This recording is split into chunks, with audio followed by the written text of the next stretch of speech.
viewers, welcome to JSM. In this class, I am going to explain classification of elements. This is very most fundamental and important topic for the chemistry. So let us discuss what is the need to classify the elements. Okay. So here there are so many elements are present in the chemistry. So remembering and study of each and every element with their physical and chemical properties difficult.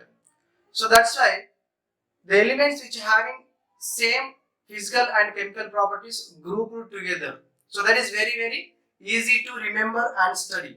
For example, if you go to a supermarket, so in that supermarket if you want a chocolate, okay, so in that items are present randomly. That is difficulty to find out chocolate when they are present randomly. So that's why the shopkeepers arrange similar type of items in one compartment. For example, so chocolates, different types of chocolates in one compartment, and biscuits in one compartment, pens in one compartment, books in one compartment, soaps in one compartment. So like that they will arrange similar types of items in one compartment. Okay, so then we can pick that item which you want very easily. Okay, correct or not? So that's why here also, because of so many elements, okay, to study and remember, so based on their physical and chemical properties, so we have to classify the elements in different manner. Okay, so here, so different classifications are present. For example, so let us see, in the first classification is,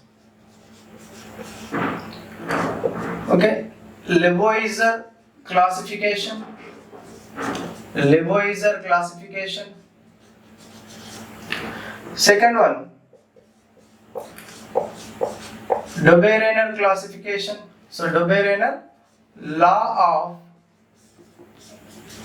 triads. Dobereiner law of triads. Third one,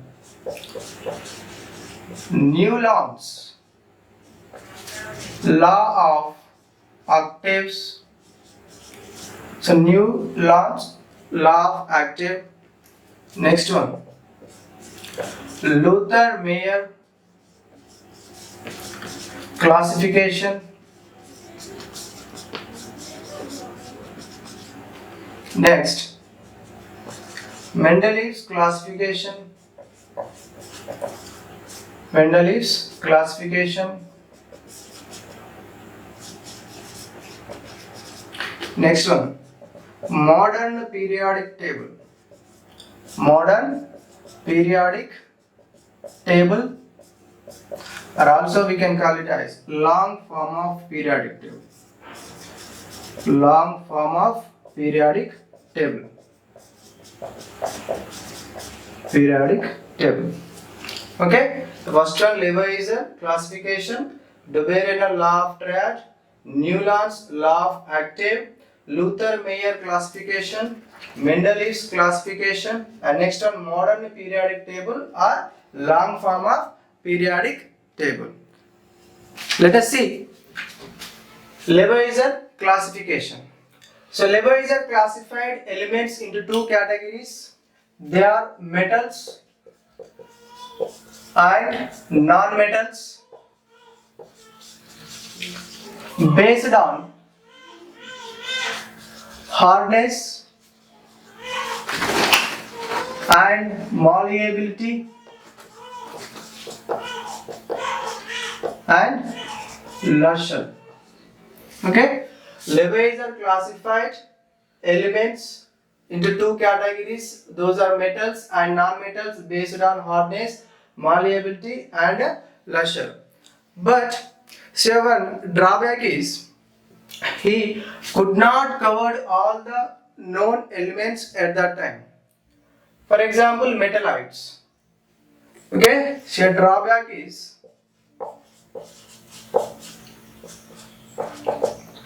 he could not cover all the known elements, all the known elements such as metalloids. Metalloids. Here metal means the elements which having tendency to lose electrons. Non-metals means the elements which having tendency to gain electrons. So metalloids, so which shows similar properties between metals and non-metals. These metalloids are not covered in the Lavoisier classification. So that's why this classification is rejected. After discovery of Dalton's atomic theory, scientists considered atomic mass as a fundamental property to classify the elements. So based on atomic mass, the first classification is de Broglie law of triad. So in this triad, de Broglie arranged three elements as a group. This group called as triad, and he arranged these three elements in the increasing order of their atomic masses.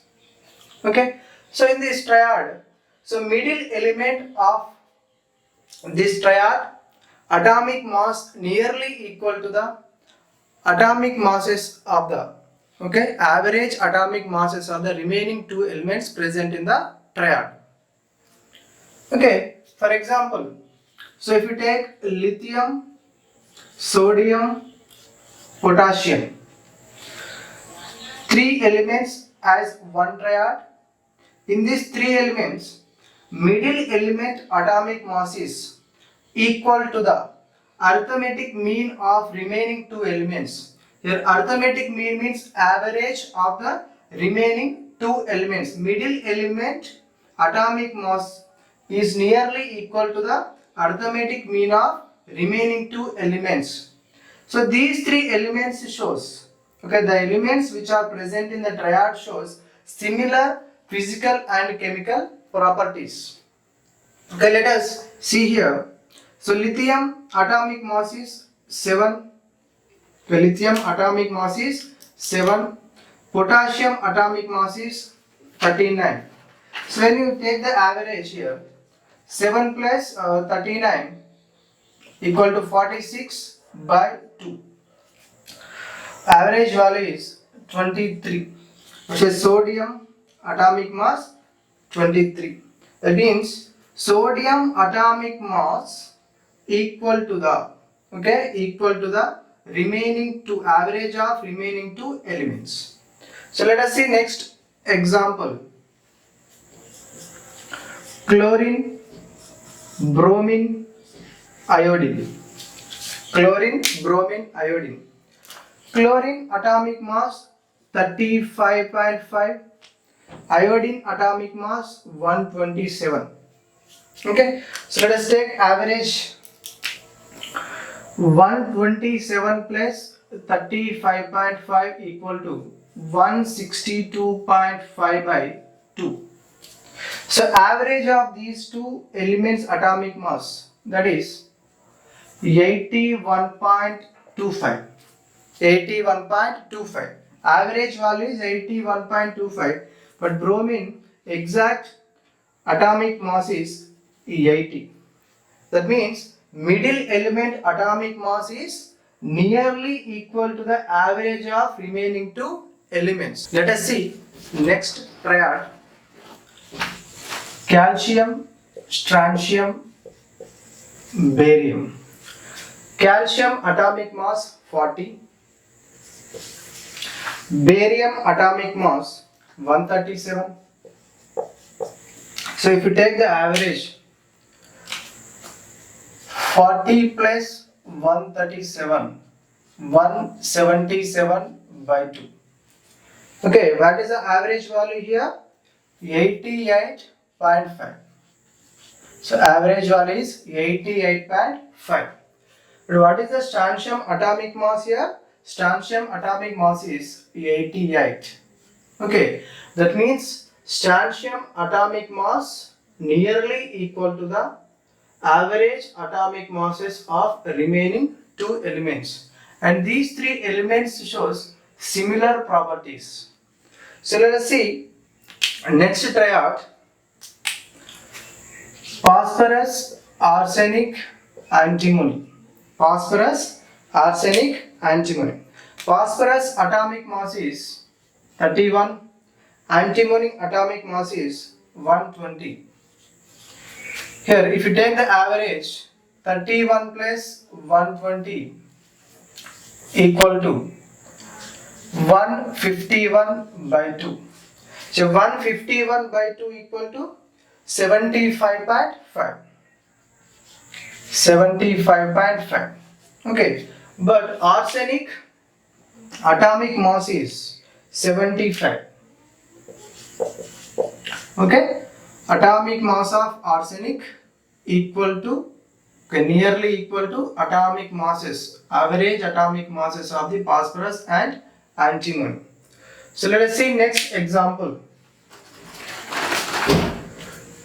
sulfur, selenium and tellurium. Sulfur, selenium and tellurium. See this: sulfur atomic mass 32, tellurium atomic mass 127.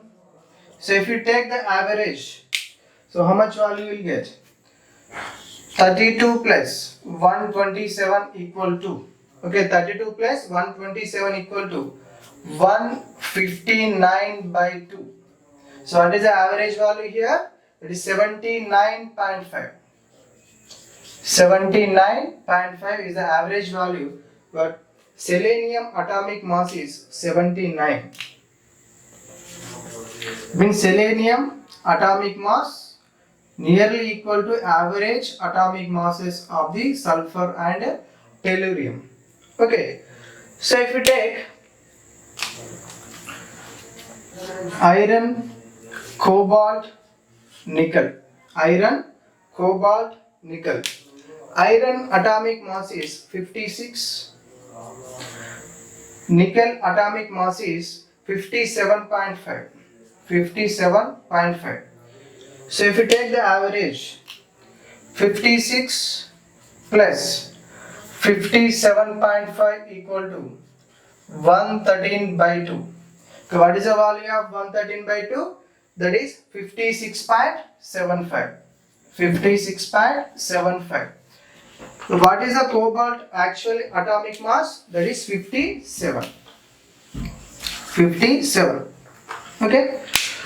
Here, when you observe the atomic masses here, in this, iron 56, cobalt 57, nickel 57.5. So they having nearly similar atomic masses. But these elements don't have similar properties. But remaining triads having similar properties. The previous lithium, sodium, potassium is one triad. They show similar properties. Chlorine, bromine, iodine also shows similar properties. Calcium, strontium, barium also shows similar properties. Phosphorus, arsenic, antimony also shows similar properties. Sulfur, selenium, tellurium also say similar properties. But here when come to the iron, cobalt, nickel, okay, see here these do not show similar properties. Okay, so that's why this is not said to be a Dobereiner triad. Okay, like this: ruthenium, rhodium, palladium, ruthenium, rhodium, palladium, and also osmium, iridium, platinum. So these three are not fit to the triads. Okay, this is one of the drawback of Dobereiner law of triad. Okay, what is the reason here? Because they don't show the similar physical and chemical properties. Okay, and one more drawback is